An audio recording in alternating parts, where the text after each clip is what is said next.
京中那些贵女的嘴，怕是比淬了毒的刀子还利，日日嚼舌根，真当我安宁是泥捏的不成？郡主息怒，那些人不过是见风使舵，不值得您动气。长宁侯世子宁泽霄仗着军功逼宫拒婚，让我成了京城最大的笑柄。这笔账我记着。我心口堵得慌，去跟阿娘说我要出府散心。若是她不允，我便日日这般闷着，看她心疼不心疼。奴婢这就去，只是夫人那边怕是要软磨硬泡才能松口。罢了，与其在府中受气，不如去月老庙求个心安。只是这月老先生怎的还会拆姻缘？宁泽霄，你既然敢拒婚，那就别后悔。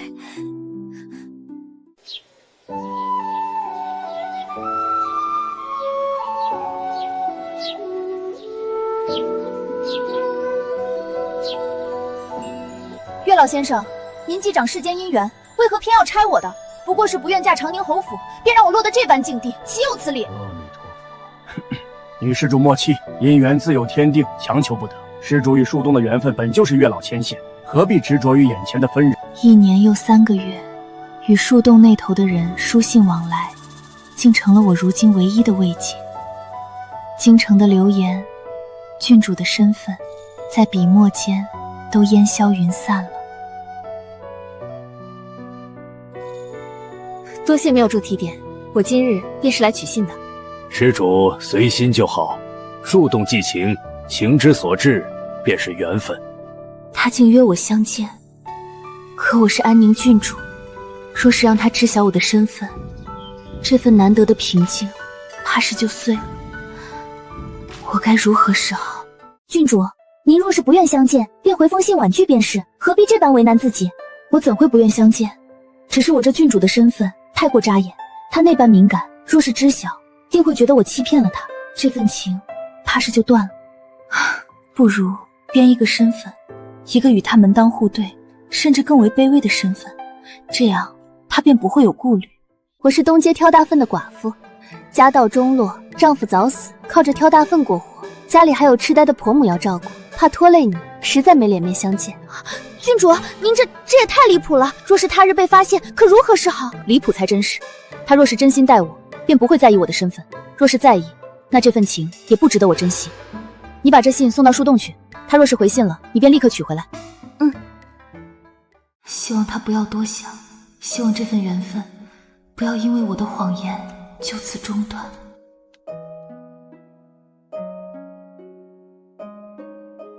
郡主，还是没有吗？郡主，没有，树洞里面空空的，连一张纸条都没有。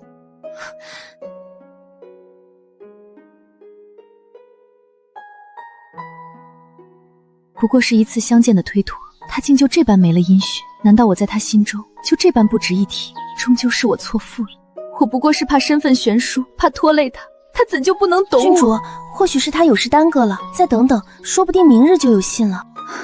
罢了，再等一日，若是还没有，我便写封信去问。若是他依旧不回，那这份缘分便到此为止吧。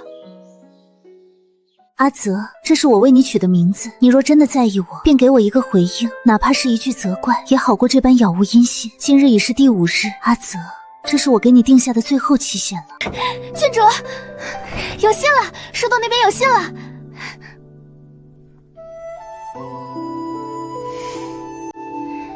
他说他是扫大街的清道夫，还担心配不上我，原来他也有顾虑，原来他没有生我的气。阿宁多虑了，实不相瞒，我也只是跟着隔壁的哥哥学了几日的字，在阿宁面前装了几日清雅时，我还担心自己配不上阿宁。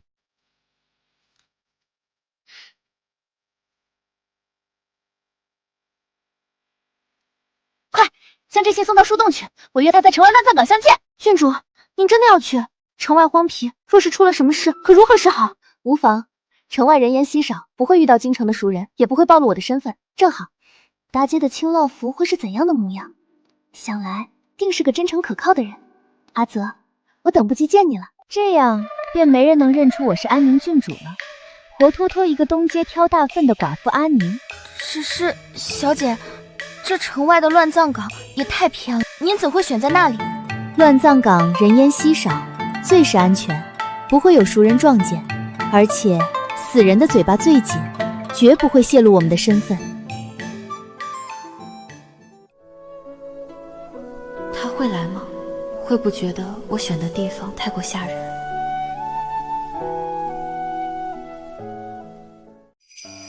这清道夫阿泽竟是个眉目如画的俏郎君。不好意思，阿宁，马车走错了路，绕了一圈，你没有等很久吧？没事儿，这块人烟稀少，也没有成行的路，必须得是有经验的车夫才找得到，要不然怎么叫做无人问津的乱葬岗呢？只是，你说你坐马车来？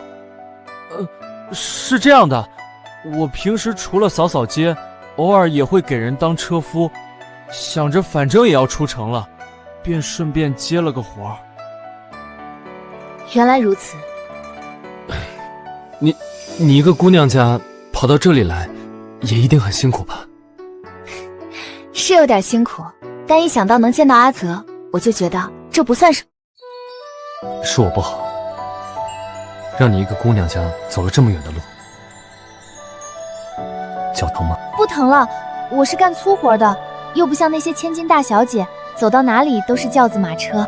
谢谢你，在这个世上，没有几个人是真正关心我的，你说的话我都会放在心上的。阿泽，你……阿宁，辛苦你了。它竟是江南的丝绸制成，上面还有华丽的金丝刺绣，绝非普通百姓所能拥有。阿泽，这手帕这么精致，应是江南的丝绸制成的吧？金丝手帕，你一个扫大街的，怎么会有这种东西？这个啊，这是刚刚那位贵客落下的，我看你鞋子脏了，一时情急就拿出来用了。没事没事，这权贵人家的帕子最是忌讳被人拾取，就怕人家用在不该用的地方。我帮你拿回家，洗干净了再还给你吧。那谢谢你了，阿宁。长这么大还没有姑娘主动给我洗过东西。他竟忘了我在信中说的寡妇身份，还唤我姑娘，这般单纯让我更加心动。别站着，咱们去那边坐坐吧，那边墓碑没有这么密集。对了，阿宁，你怎么能一眼就看出那是金丝手帕还是江南丝绸？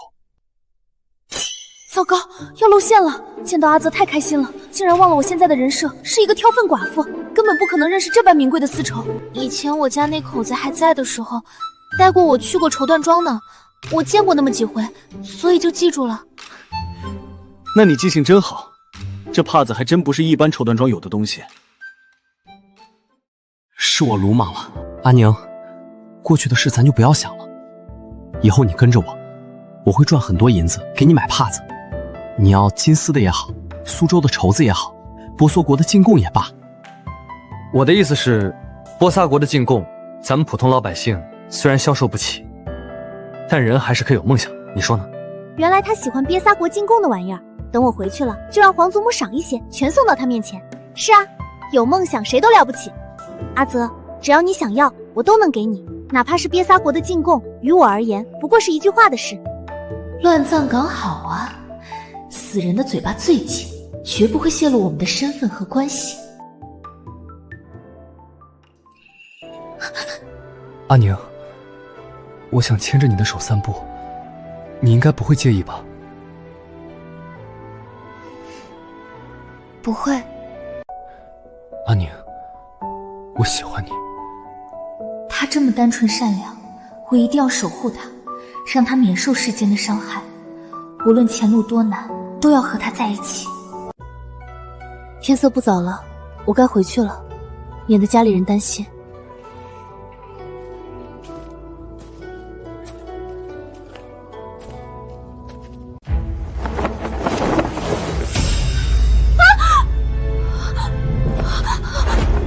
阿宁不怕，我在呢。你们是谁？谁让你们将人扔到这里来的？臭小子，不要多管闲事，这本来就是个死人坑。哼，你们小两口来这约会，这口味也真是异于常人。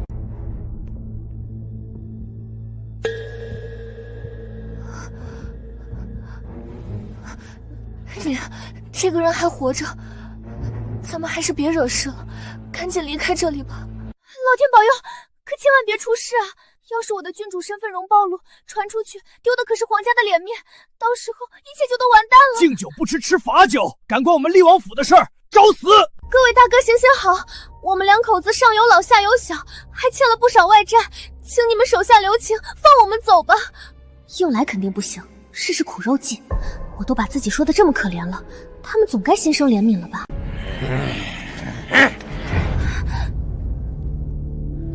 阿宁，看这情形，等会儿肯定会打起来，你先到后面躲着。打起来，我绝不允许。阿泽，你千万不要为了我而让自己受伤。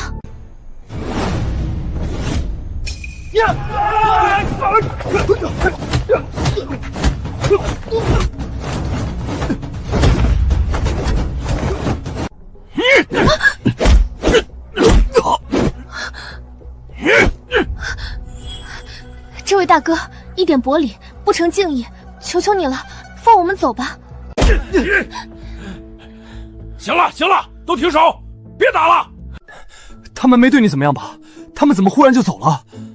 我看你一打四怪厉害的，就跟他们说你有高人指点，要出大招了，让他们不想受伤就赶紧跑。没想到他们还真信了。阿宁，你可真聪明。这人也不知怎么招惹了厉王府，也不知道还有气儿没有。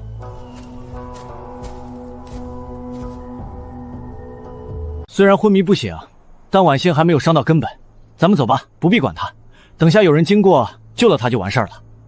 这荒无人烟的乱葬岗，怎会有人经过？就算有人经过，也只会将人当作死尸处理吧。阿泽，你怎知会有人经过？谁会经过乱葬岗？就算是经过了，看到昏迷不醒的人，不也是一律按死尸处理吗？何况天就要黑了，这更是生人勿近的地方。你放心吧，会有人经过的。你不是说你从小家境清贫，怎么还能一眼看出这人未死，还能给他切脉？是这样的，早些年随爷爷学了一点皮毛，但还达不到开馆摆摊子这种程度，所以我才会去扫街的。他为人真是正直，宁可扫大街，也不愿拿着一点医术皮毛去当骗吃骗喝的江湖郎中。你真厉害，和邻居哥哥练了几日字就能吟诗作对，和爷爷学了点皮毛，如今救人都不在话下，你真是天赋异禀。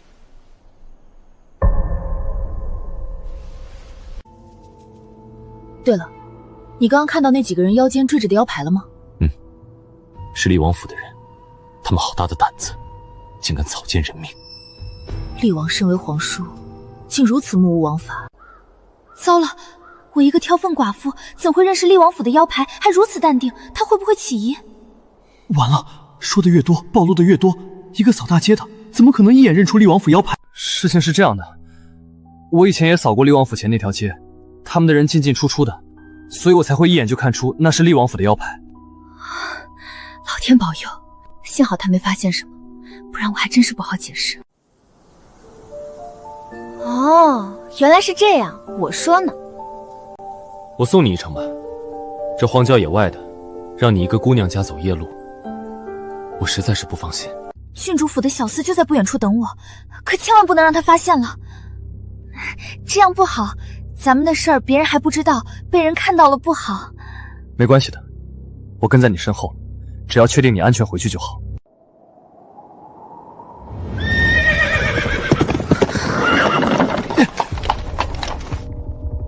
小姐，真该回去了，夫人都要急疯了。阿宁，这是？他是来叫我回去给他们家挑粪的。你也知道，我在这汴京挑粪是相当有名的，郡主府的活儿我可不能耽误。郡主这是在做什么？好吧，既然你有事情要忙，那我就不拦你了。你自己小心些。你有没有看进去？来人，将这没用的东西拉下去！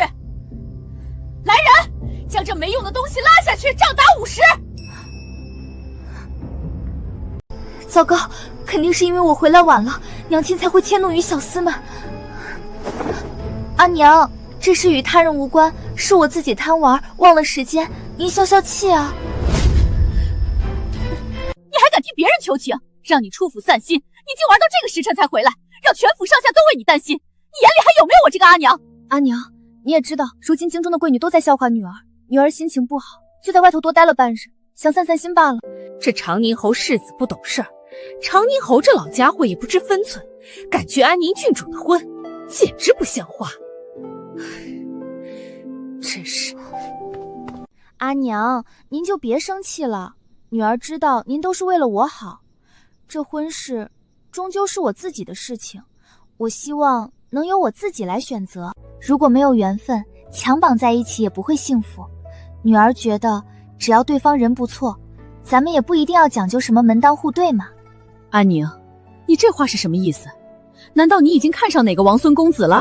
阿娘向来看重身份门第，若是知道我喜欢上一个扫大街的青木夫，定会气得半死，还是先不要说的好。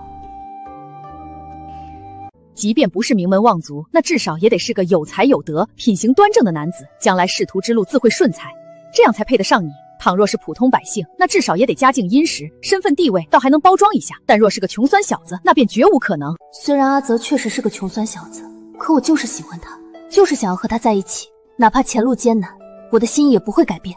你到底看上哪个叫花子了？不是的，不是的，看来想要让阿娘接受阿泽，绝非易事。对了，过几日的春日狩猎宴，你皇祖母邀你一起去，你要好好准备一下。皇宫的狩猎宴历来都是男子参与，女子从未被邀请过，这次怎么会破例？皇宫的狩猎宴历来都是宗室子弟和朝中重臣的公子们参加，女子从未被邀请过。皇祖母这次为何破例邀我去？郡主，会不会是皇祖母心疼您，想让您出去散散心，见见世面？定是这样。皇祖母见我被宁泽霄拒婚，成了京城的笑柄，想要借着狩猎宴为我寻一个好人家。只是这样一来，长宁侯那位世子爷势必也会在场，想想就让我觉得膈应。说起这长宁侯世子宁泽霄，他也算是京中少年英才，8岁从军，屡建军功，还懂医术，可他偏要做出这等混账事儿。他若不想娶我，大可以好好坐下来谈。建朝以来也不是没有正当解除婚约的先例，可他非要用军功相逼，直接拒婚，这不是故意打本郡主的脸吗？郡主息怒，那宁泽霄不识好歹，将来定会后悔的。您这般优秀，何愁觅不到良人？要不是我心里已经有了阿泽，没有心思去抱着拒婚之仇，否则宁泽霄早就完蛋。不管狩猎场上将是什么样的人间修罗场，我都得从容应对，不能丢了郡主的脸面。而且我还要想办法让阿泽走上仕途，这样才能过了阿娘和黄嬷嬷这关。备纸笔，我要给周儿写封信，鼓励她参加今年的科考。若是能考中功名，走上仕途，我的家人也能对她多几分认可。快将这信送去，希望阿泽能明白我的心意，好好准备科考。那大哥几班了？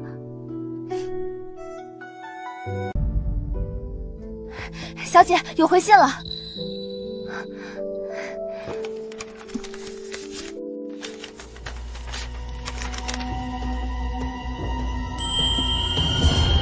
阿宁，科考之路困难重重，哪怕是高中，只怕以我们的微薄之力也难以撼动这个世界，不如我们私奔吧。私奔？是啊，就算阿泽考中功名，皇祖母也未必会同意我下嫁。私奔或许是我们唯一的出路。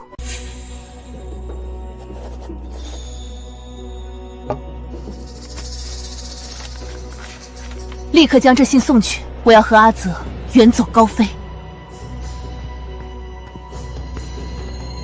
日后和阿泽在一起，用这些就够了。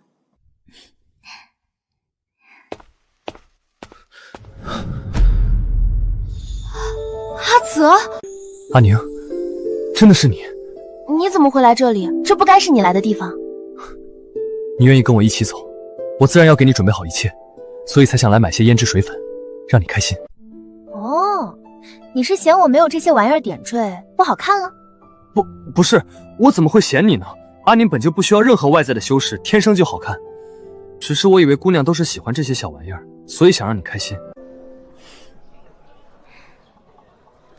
其实有你在我身边，我已经很开心了。有没有这些胭脂水粉，都无所谓。掌柜的，把好货拿出来给我看看。这些胭脂水粉，一看就价值不菲，绝非平民能销售。阿泽他不好，这成色还不如之前的，你是不是在糊弄我？冤枉啊，公子！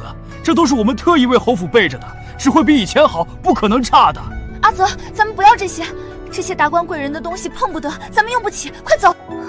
怎么了？不过是几盒胭脂，有什么不能看的？咱们这种普通人哪用得起侯府的东西？别被人笑话了，赶紧走。阿宁，你值得最好的，这些我买给你。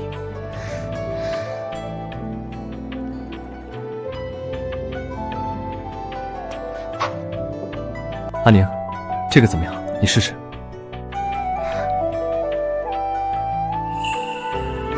阿宁，你真好看。等会儿悄悄塞点钱给掌柜，让他只收阿泽2个铜板，这样既能保全阿泽的面子，也不会让阿泽为难。这个颜色呢，最适合你这种皮肤白皙的人了。你看它的质地，又细腻又服帖。我要是猜的没错，这款胭脂是西域进贡的红杨花做的，色泽比普通胭脂艳多了，还能美容养颜。长宁侯府老夫人就最爱这个，她挑的胭脂，京中贵妇都跟着买。阿宁，这款胭脂不是平民能用的，你怎么对这些那么了解？哦，是这样的，我以前在书摊看过一本西域奇花的书籍，我刚刚说的只是猜测而已，难道我蒙对了吗？姑娘所言句句属实，比之专家无有不及，对胭脂的了解真是太透彻了。掌柜的，我还有个问题同你请教，借一步说话。待会儿他要付钱，你就说只要2个铜板就行。他若问你，你便随意编个理由，切记不要露馅，这金子就是你的了。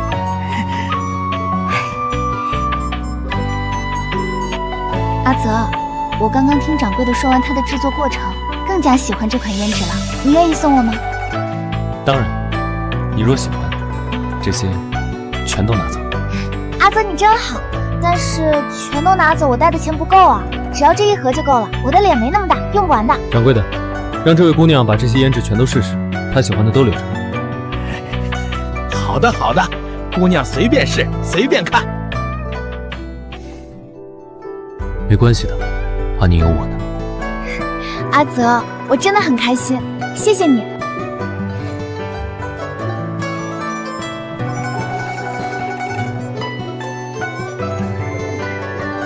掌柜的，多少钱？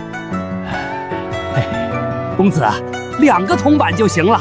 今儿个是本店开张1009天半，就当结个缘。掌柜的理由也太敷衍了，巷口叫花子碗里的钱都能买下整店胭脂了。掌柜的，真是太感谢了。哎，公子客气了，您慢走。阿宁，虽然是私奔，但我向你保证，绝不会让你吃苦。我会赚很多银子，让你过上好日子。我早已掏空了郡主府1半的金银珠宝，有这些银子，我和阿泽定能衣食无忧。只要跟你在一起，我什么都不怕，哪怕是私奔，哪怕是颠沛流离，我都愿意。你怎么在这里？给我转过来！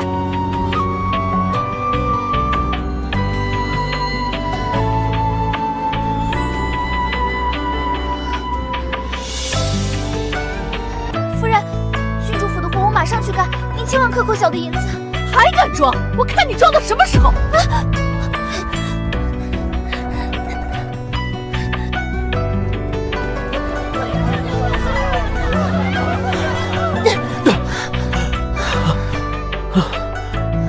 阿泽，郡主府的人不会善罢甘休的，你先走吧，我会想办法跟你会合的。你只是在他们府上干活，又不卖身给他们，难道他们还敢克扣你的银子？郡主府的人都这么蛮横无理吗？大户人家都是这样的，规矩森严。阿宁，以后你不必再干这些活了，我可以养你的，就让我来照顾你的将来，我绝不让你受半点委屈。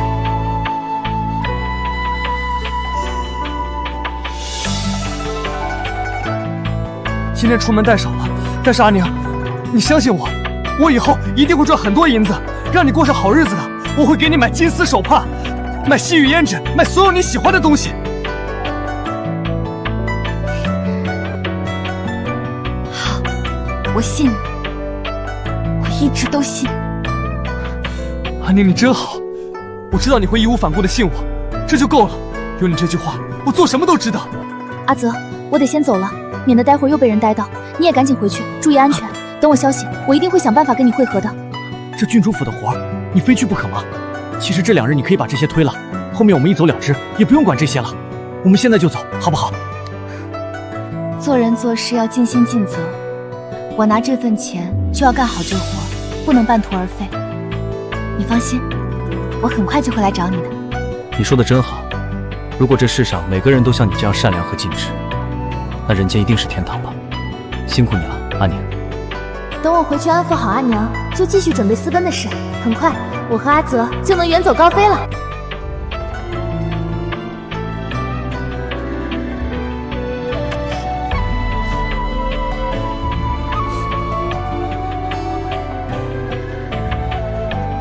皇祖母，安宁，你来了。今日好好看看，京中优秀的儿郎都在这儿了。皇祖母肯定是故意的，想要让长宁侯世子看看他错失了什么。今日狩猎，限时3个时辰，以猎获猎物数量及品级定胜负。拔得头筹者，除了丰盛的奖赏，朕还要为其与安宁郡主赐婚，让其迎娶安宁郡主，结为连理。难道阿宁就是安宁郡主？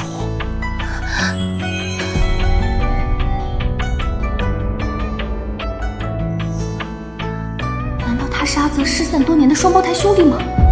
不对，他就是阿泽，他怎么会出现在这里？这个时间，他不该在扫街吗？皇祖母，安宁自幼善骑射，今日能不能也跟男儿们一同骑马狩猎？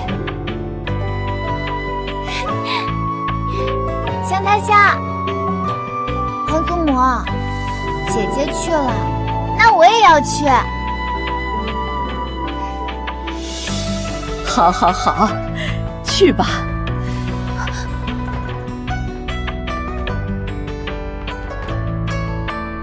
阿泽，这不是你能来的场合，快些离开，我自会保你无事。快走吧。你就是安宁郡主？这件事我稍后再跟你解释好吗？你快些走，这里太危险了。若是被人发现你平民的身份，轻则杖砸，重则流放。快走吧！不能走，我来此有重要的事情要办。重要的事情？你难不成来皇家猎场扫落叶吗？能办什么重要的事情？这里不是你该来的地方。听话，快走吧！又不得了，长宁侯世子这是想吃回头草吗？竟凑到安宁郡主身边去了。我看未必，就算他想吃回头草，也不见得安宁公主愿意。毕竟当初是他亲手拒了婚，打了郡主的脸，如今又来献殷勤，真不知廉耻。今儿个我必拔得头筹，风光迎娶郡主，你们可都别跟我抢啊！一个个大白天就在这里做梦，想要娶郡主，也不看看自己是什么货色。谁说我们做梦了？皇上金口玉言，以猎获猎物数量及品级定胜负，拔得头风者便可以迎娶安郡主，与郡主结为连理。老兄，还是谨言慎行吧。无论如何，今天我一定要拔得头筹，重新得到我和安宁的赐婚机会。他们叫你什么？你是长宁侯世子？没错，我是宁泽霄，长宁侯府世子。怎么会是那个用军功逼宫拒婚，让我沦为京城笑柄的宁泽霄？难道他扮成清道夫，和自己书信往来1年多，相约乱葬岗，计划私奔，都是在玩弄我的感情吗？这个混蛋！我堂堂安宁郡主身份尊贵，他竟然敢一而再再而三的戏弄我，他究竟把我当成什么人了？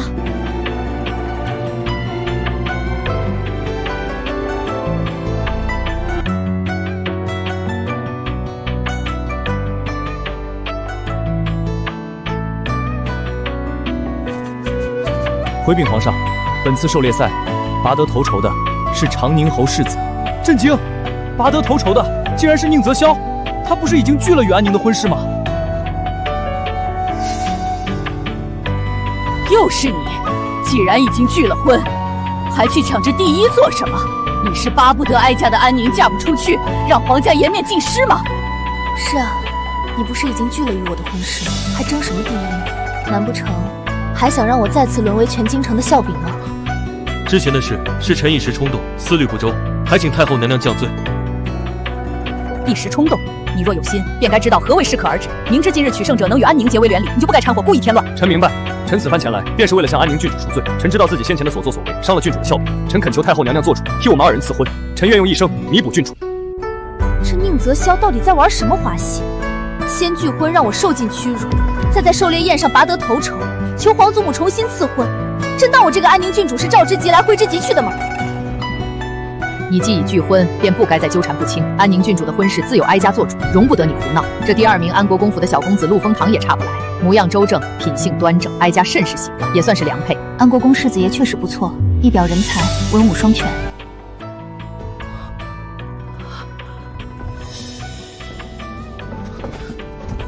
阿宁，这件事我可以解释，你至少要给我个赎罪的机会，不要意气用事。你听我解释好不好？总之，孙女的婚事全凭皇祖母做主。安国公府的小公子陆风华本就是我的竹马，谁说竹马不如天象的？今日我就要求皇祖母给我们赐婚。宁泽霄，你这个混蛋，跟我玩了这么久角色扮演，把我耍得团团转。今天我就要让你也尝尝被玩弄、被拒绝的滋味。安宁，你可想清楚了？陆飞婷虽是良配，可你真的喜欢她吗？婚姻大事不可儿戏。母后，是朕把话说在前头，拔得头筹者才是安宁的良配，均无戏言，不能出尔反尔。臣之前做的事不过是一时糊涂，思虑不周，错失郡主，悔不当初。若皇上与太后娘娘能够再给臣一次机会，臣万死不辞，定会好好待郡主，护郡主一生周全。这是我亲手打的剑髓，是我扮成挑粪寡妇时，虽然廉价，而且粗糙烂造，没想到竟然被他视若珍宝，一直佩戴在身上。母后，安宁是您的宝贝疙瘩，这婚事还是您做主吧，朕不掺和了。罢了，年轻人的事情就让他们年轻人自己解决吧。阿宁，求你听我解释，给我一个机会，就一个机会，好不好？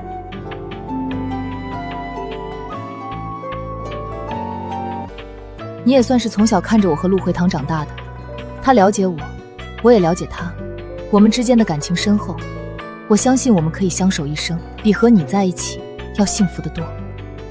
不可以，我不同意！放手，我的事情与你无关。不放，打死也不放！求你了，再给我一次机会，你听我解释好吗？世子爷，您这是做什么？戏还没演够，还要继续扮你的清道夫阿泽玩弄我的感情吗？不是演戏，阿宁，我从未对你演过戏，清道夫不是演戏，只是我想以最真实的模样靠近你。清道夫不是演戏，拒婚不是演戏。你用军功逼宫拒我婚，让我沦为京城笑柄，转头又扮成清道夫接近我，这不是演戏是什么？是觉得我这个被拒婚的郡主很好欺负吗？拒婚另有隐情，清道夫是我此生最真实的模样。阿宁，给我一个时辰，听我说完。若你仍不愿原谅，我此生不再纠缠，好不好？3年前，我随军出征前，家父曾与老王爷议定婚约，可我那时不想成婚，军务繁忙，生死未卜，不愿耽误你，更不愿你嫁入侯府，受我继母刁难。他为人刻薄，你嫁过去定会受委屈。怎么会是这样？我从未想过，拒婚的背后竟还有这样的隐情。够了，阿泽，我信你，我原谅你了。